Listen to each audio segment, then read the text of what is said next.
Ouais. Troisième tentative de réparation de la fuite sur la fenêtre arrière. Donc toujours pareil, hein, là il y a eu des grosses pluies et je me suis rendu compte que ça coulait énormément à l'intérieur.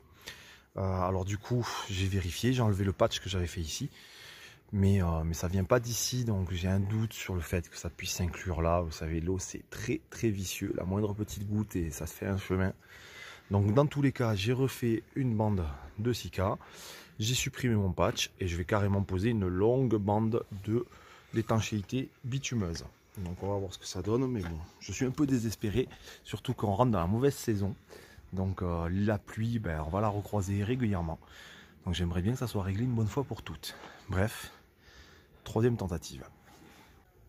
Voilà, donc j'ai fini de poser ma bande d'étanchéité sur toute la largeur de la fenêtre.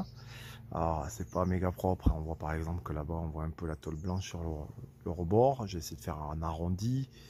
Bref, c'est une solution de dépannage, hein. C'est une rustine clairement. Je préfère largement ça à avoir des grosses infiltrations d'eau par la fenêtre.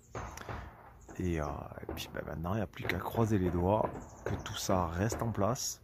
Pour ça, je pense pas que ça devrait bouger, mais surtout que ça suffise pour une bonne fois pour toutes bloquer cette fuite sur la fenêtre. Qui vivra, verra. Avec plus de recul, on aura la réponse.